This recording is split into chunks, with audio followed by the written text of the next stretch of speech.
Hello, welcome back to the Breaking News Update. My name is Jimmy Boyd, and you are watching Boyd News. I want to thank you so much for tuning in today. I'm back with another update coming out from the war between Russia and Ukraine, and I've got a ton of big news to share with all of you in today's video.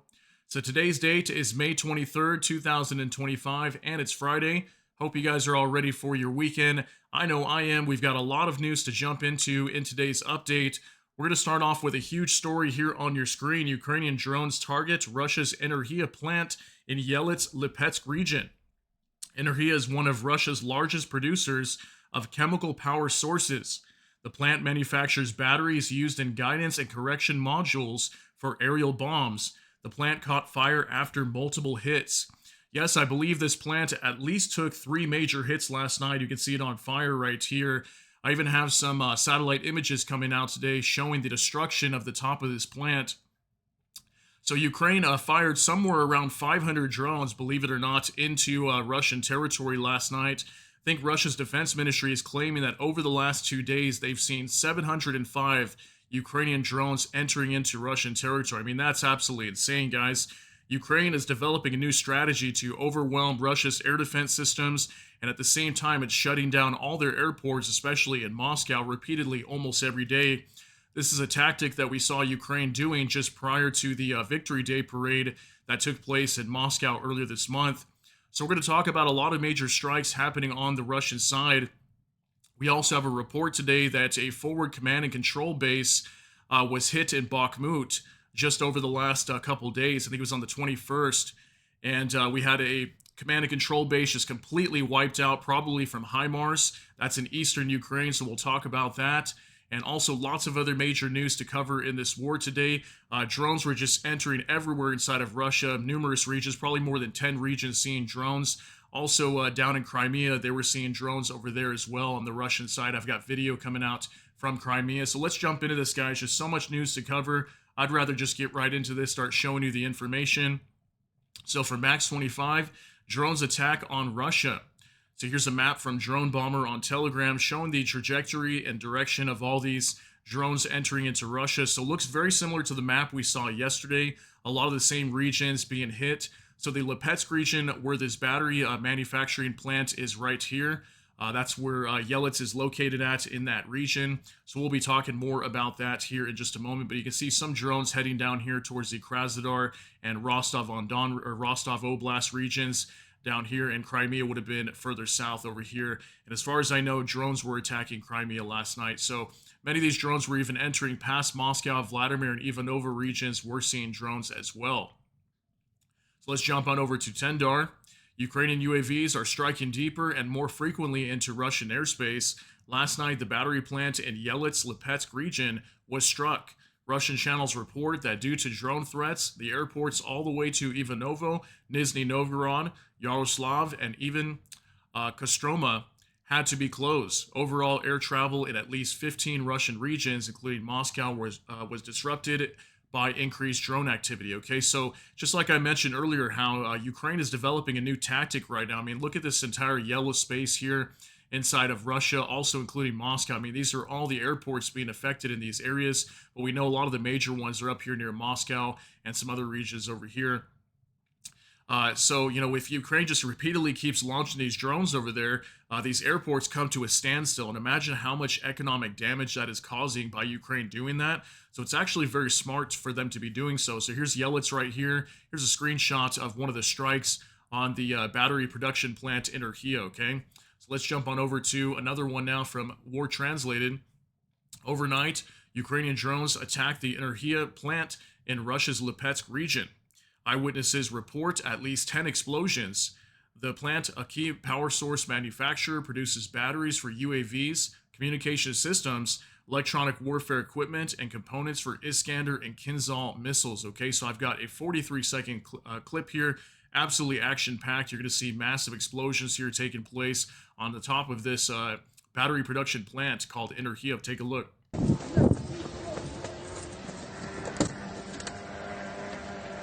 Туши свет!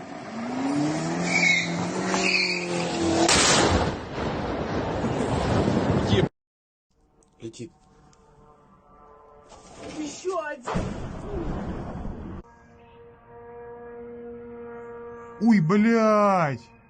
Ой, ебать!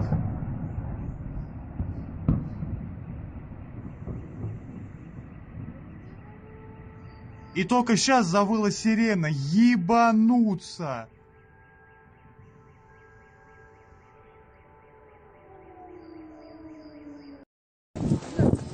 All right, so we can see the different angles of the residents living in the Lipetsk region. They were able to capture the drones destroying this building. You can see in this video 2 times it got hit there. There was 2 different fires in different areas of the top of that structure soon after that 3rd drone came in. So as far as I know, at least 3 drones struck this facility, completely destroying it and blowing it up. So insane footage coming out from the Lipetsk region of Russia last night. Now for military news UA. At night, drones attacked the Russian Energia plant in Yeltsin, Lipetsk region. It produces batteries, in particular for UAVs, as well as batteries for aviation and the Navy. So take a look at this, guys. 29 seconds long.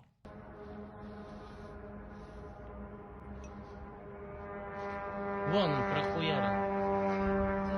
Вон он пролетел. Да, вот он.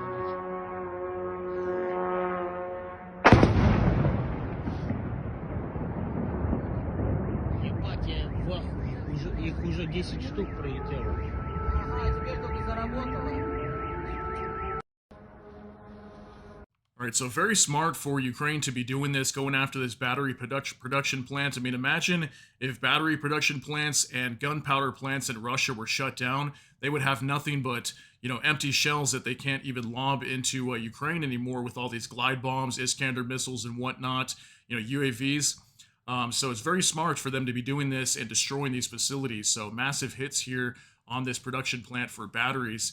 Now take a look at this from Open Source Center. High-resolution satellite imagery from Planet shows the aftermath of a strike overnight on the Energia JSC facility in Yelets, Russia. The site, which reportedly produces batteries for Iskander missiles and glide bombs, sustained visibly significant damage. So take a look at this this little satellite image here showing the JSC Energia plant hit multiple times. So if you look, for sure right here, 1, 2, maybe 3 hits. For sure 2, but it looks like this one over here looks like 2 massive holes. So I believe it got hit 3 times right on the top of this facility. I mean, whatever they were doing inside of there, they're not going to be able to do it anymore because this building is just completely destroyed. So here's another image up close as well. You can see the date here, May 23rd, 2025. Okay, that was literally just today. It says Yelets, Russian Federation. It's even got the coordinates here as well.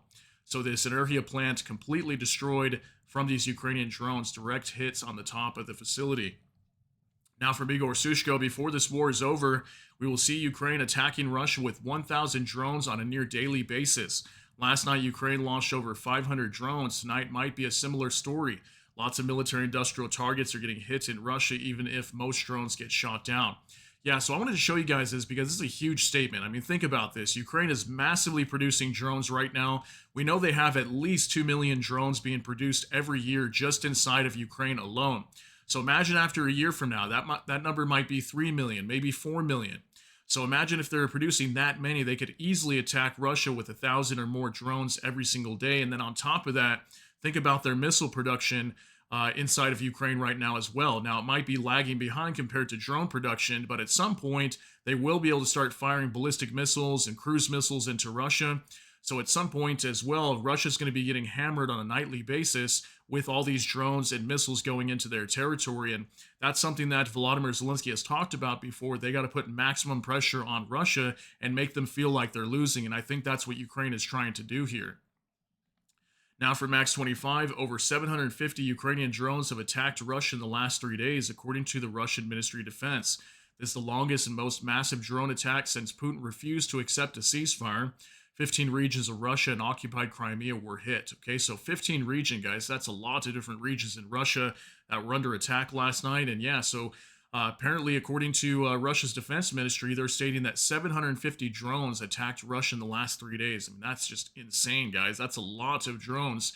Typically, we see, 100, 150 or so, maybe 200, and every now and then Ukraine will fire maybe 300 or so, but 750 over the last 3 days, that's what, like almost 300 a day, so that's pretty insane. the amount of drones attacking Russia. Now from Alex Summer 1, Moscow region, Russia. Sleepless, another 6 enemy drones have been shot down in the Moscow region. Mayor Sergei Sobyanin claims emergency services are currently working at the site of the debris fall. In the footage, a UAV was shot down in the Naro-Fominsky district. Residents of the Kolomensky district of the Moscow region also heard at least 3 explosions. In addition, residents of the Ostrinsky district and Nakabino reported explosions. Earlier, Domodedovo and Zhukovsky airports were closed again. So like I stated, airports closing down. I mean, these drones are reaching into Moscow. We can see here in the Moscow region, one of these drones were shot down. Now, it might not be a lot of them making it through, maybe, 5 or 10 or so making it to the Moscow region after passing through Russia's air defense shield on the way over there. But nonetheless, these drones are breaking through. So imagine if Ukraine keeps this up, they'll be not only attacking these multiple regions of Russia, but also at the same time depleting their air defense systems. And it's costing Russia a lot of money just to defend from these cheap drones. Now for Max 25, today's attack on Crimea, according to Exile Nova Plus. So I've got 2 videos I can show you guys out of Crimea. The Russians over here were recording these drones coming in. This one's going to show an explosion right here, and this one is actually a Russian soldier trying to shoot down a lot of these drones. You'll be able to see he's panicking a lot. So let's take a look at this first video here.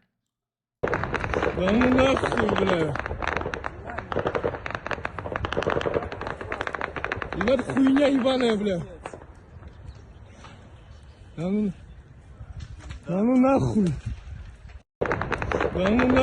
so it looks like either a video coming out from early this morning in Crimea or maybe late last night. We could see a lot of that gunfire going up into the skies over here, trying to take down these incoming drones from the Ukrainians. It looks like one of them crash landed and blew up over here as well. So we got another video coming up. О, летит! Летит! Летит, как твою рот! Да дай команду нахуй!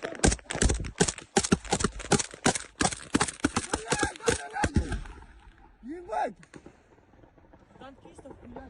Еще летит! Еще спереди вон! Стреляй!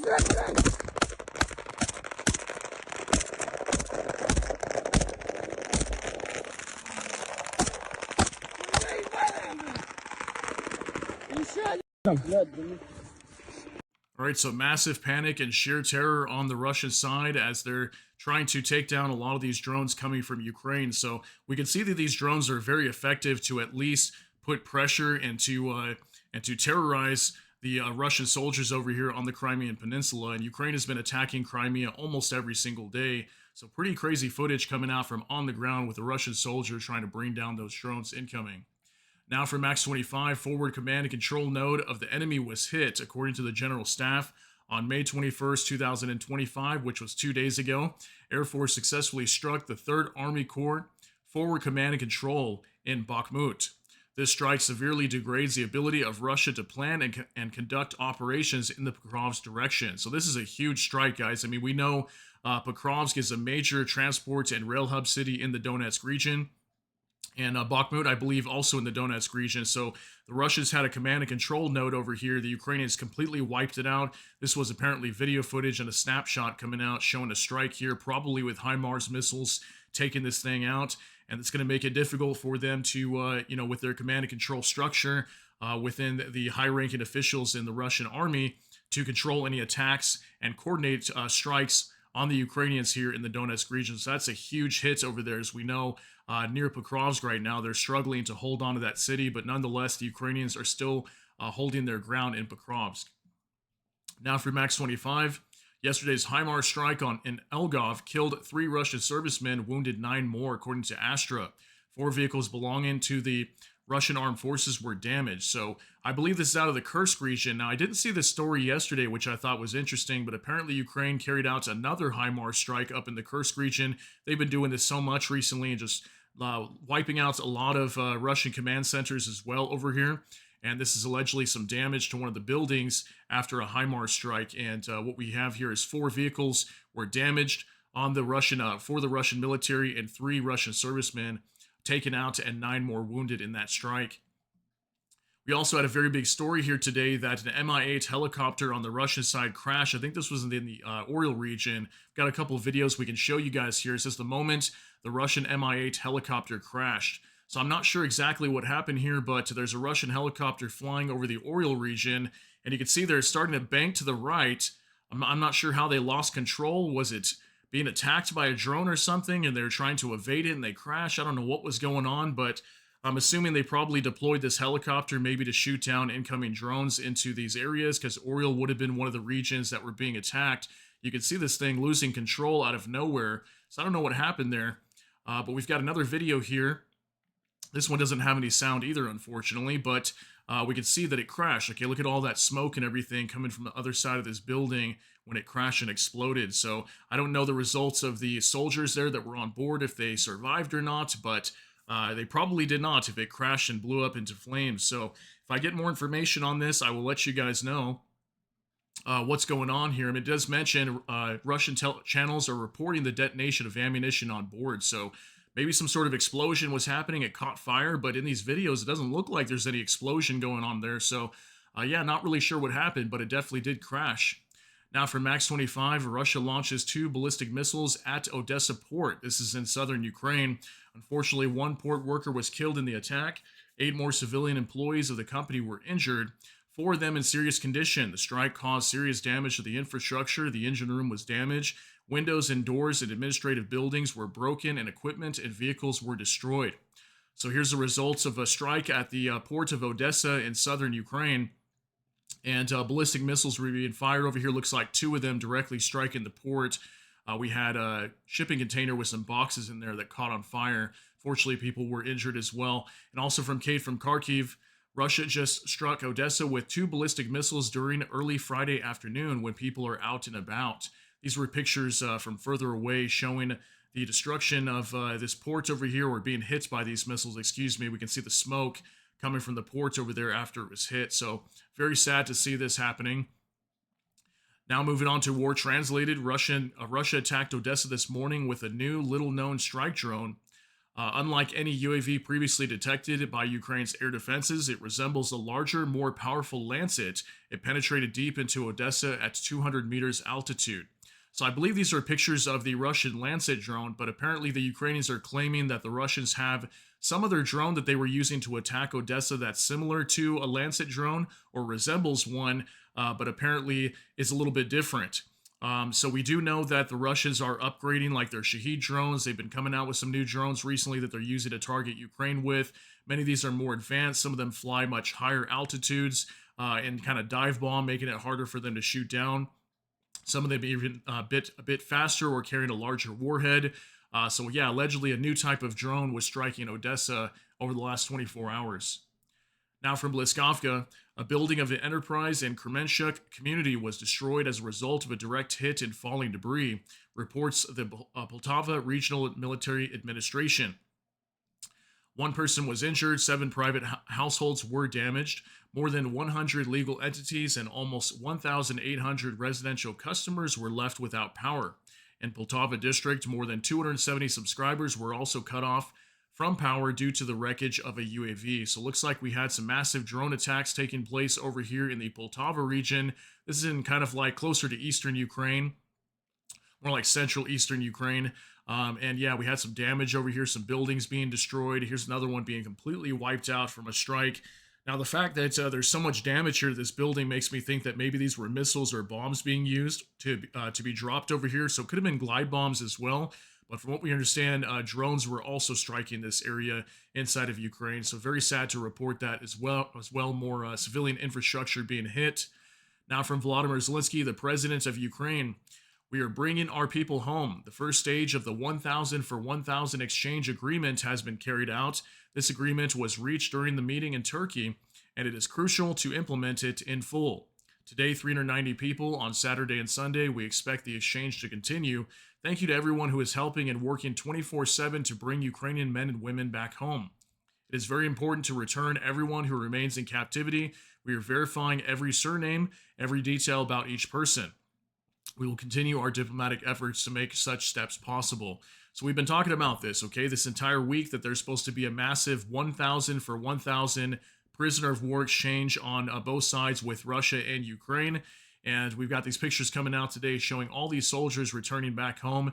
Now, I believe this should be taking place over the next 3 days, okay? So from today, Friday, I think, until Sunday. Today, there was 390 that have been returned home.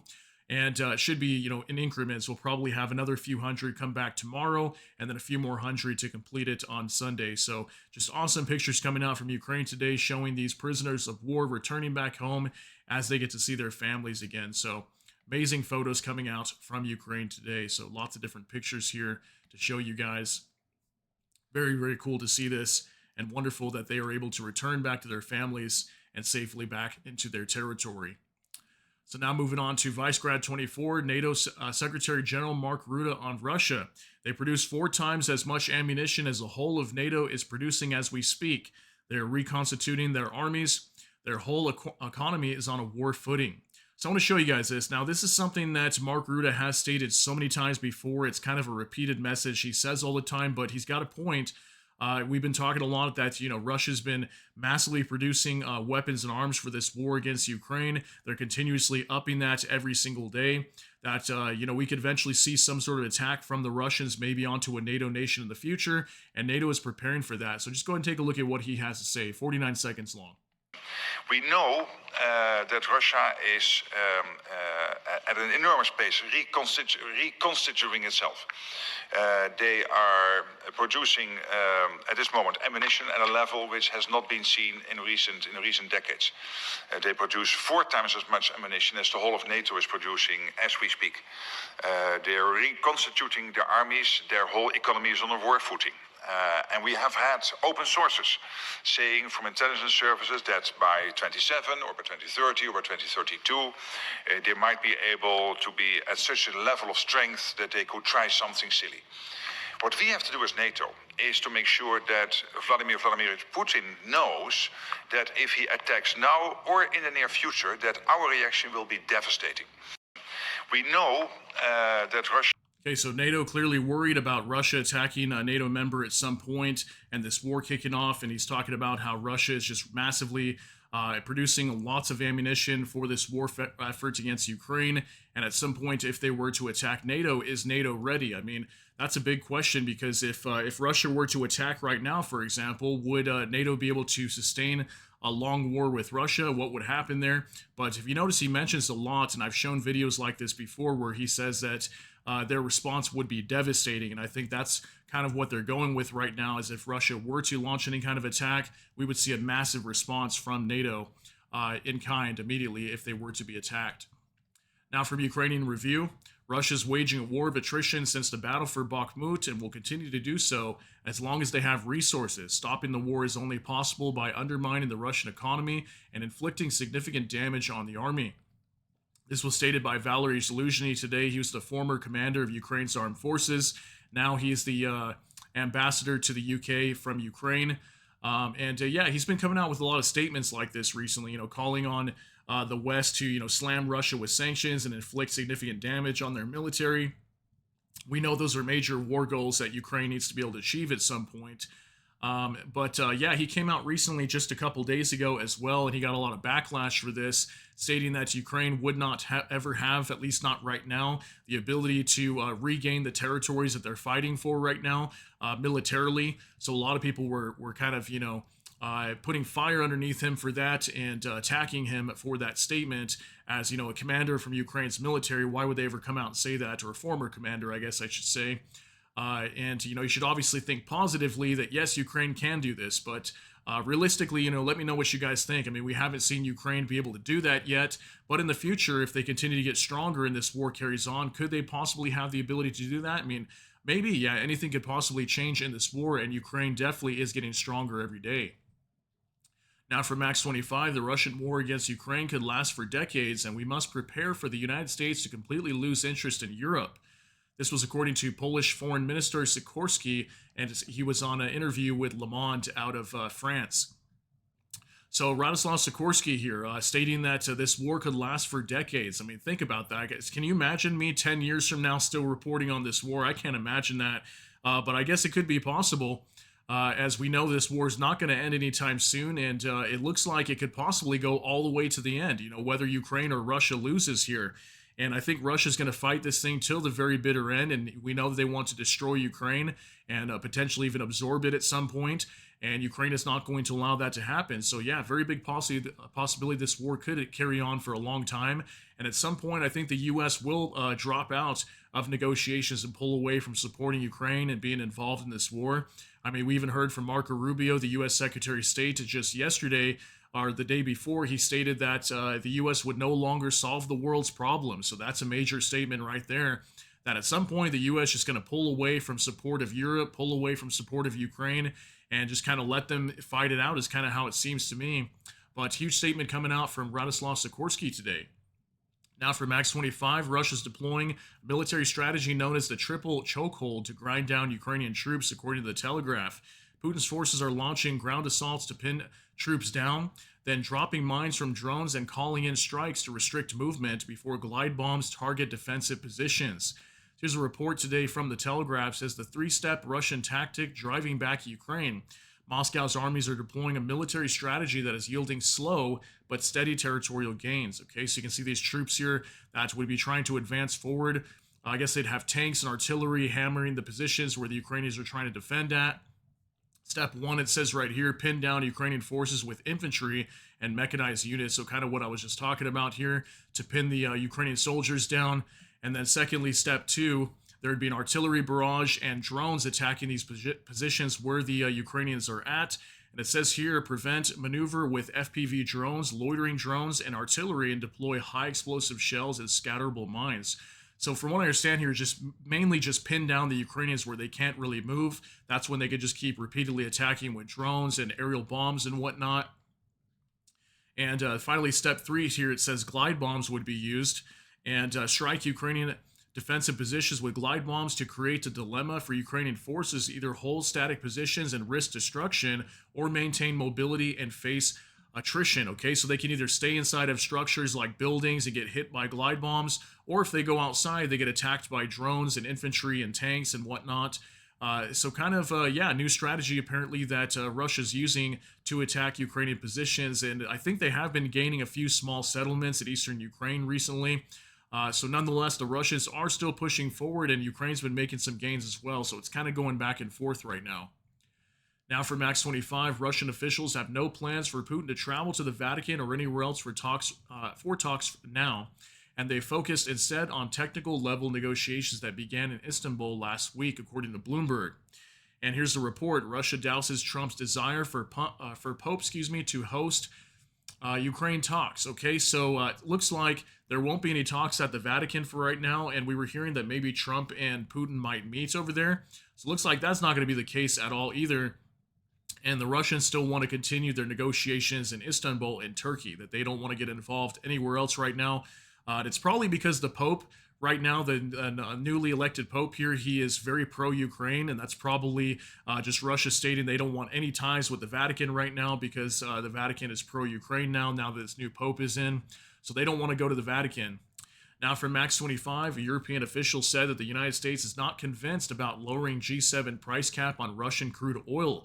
According to Reuters, the EU has proposed revising the cap down to an indicative level of $50 a barrel. Ukraine has pushed for an even lower price of $30 a barrel. Here's a report by Reuters. U.S. is not convinced about lower G7 price cap on Russian oil, a European official says. See the date here, May 22nd, 2025. It actually came out yesterday, but I missed this information. Wanted to show it to you guys today. That's pretty obvious. We know the U.S. doesn't want to put any pressure on Russia right now. Trump is just more focused on trade deals with Russia than he is with anything else, more than even wanting to stop this war is kind of how it seems to me. So that doesn't surprise me as well. They don't even want to sanction Russia one bit right now. Maybe that'll come in the future. Who really knows? But we know there's lots of moves being made in Congress right now to make that happen with sanctions. Now for Max 25, one source close to the Secretary of State said that Rubio wants Congress to move on the Graham bill because it's got a veto-proof majority in the Senate and it would scuttle any reset with Moscow, according to New Lines. Trump, however, is reluctant to move forward with additional U.S. sanctions. Here's the report today from New Lines magazine, Trump's incredible shrinking peace plan. The The US president is growing weary of negotiations given the resilience of underlying ties with Europe.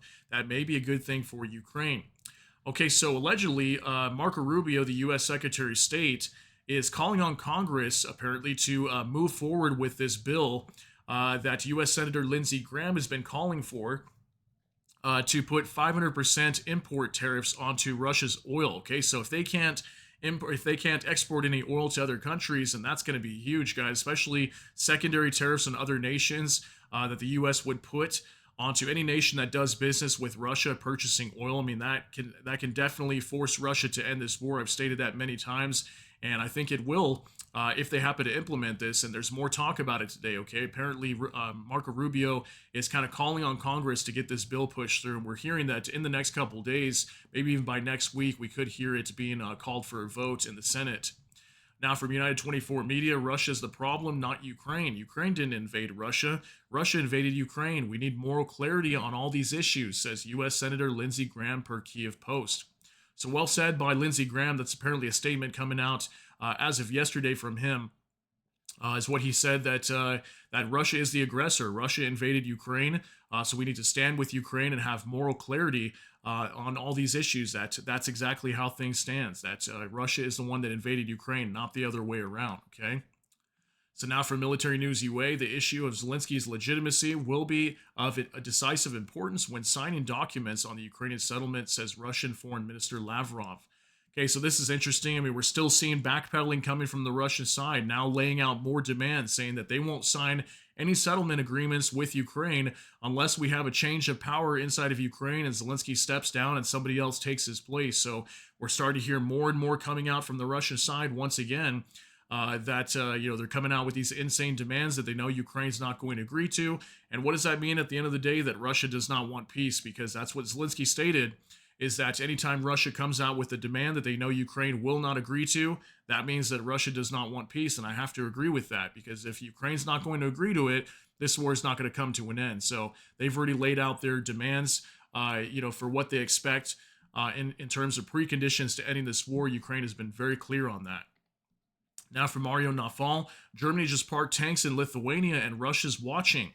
Germany just did something it hasn't done since World War II. It permanently stationed a military brigade in another country. Yeah, big deal. They dropped around 400 soldiers, soon to be 5,000, into Lithuania, right next door to Russia and its best friend forever, Belarus. Why? Because Putin's invasion of Ukraine freaked out the Baltics, and now NATO's eastern edge is getting very real. We'll defend every inch of NATO, German Chancellor Friedrich Merz said, while helicopters flew over cheering crowds and German tanks rolled through Vilnius like it was a Call of Duty Eastern Front. The brigade's full squad won't be ready until 2027. Yes, 4 years to send 5,000 troops, but the message is loud. Don't even think about it, Putin. Meanwhile, Lithuania's footing up to 1.7 billion euros for schools, daycares, and bunkers to keep the German troops comfy. Source was Financial Times. These were just pictures coming out. There was like a small parade going on over there as Lithuania and Germany were holding this parade to kind of celebrate these troops being deployed over there. So, I mean, this is huge, guys. Germany deploying at least 400 soldiers, soon to be 5,000 over the next few years. Germany's very serious about becoming a major powerhouse of a military in Europe. They want a very strong army. They want to be able to protect Europe. And also the Baltic nations very serious about Russia attacking over there. Is that something we've been warning about? A lot of European leaders are afraid that Russia might attack the Baltic nations. So Germany's starting to send troops over there to send a message to Russia. Don't even think about attacking the Baltic nations. Now from Max 25, a German-based technology company was able to export restricted tech to Russia even after the EU imposed a fresh round of sanctions on Putin's regime. According to Politico, Kontron, which has operations across the EU, Britain, and America, used Slovenian subsidiary to export over 3.5 million euros in sensitive telecommunications tech to its Russian arm in late 2023. So look at this from Politico. German firm shipped restricted tech to Russia after EU sanctions kicked in. How is that possible? How does a German firm ship a restricted technology to Russia whenever there's sanctions clearly in place? So this just really shows how sanctions can be implemented, but you really have to monitor it heavily, especially for changes. And, Russia's always trying to find a way to evade them. So, yes, sanctions can be effective, but at the same time, they have to constantly be monitored to make sure that everybody is complying to these sanctions, especially when we have stories like this coming out. So, pretty insane.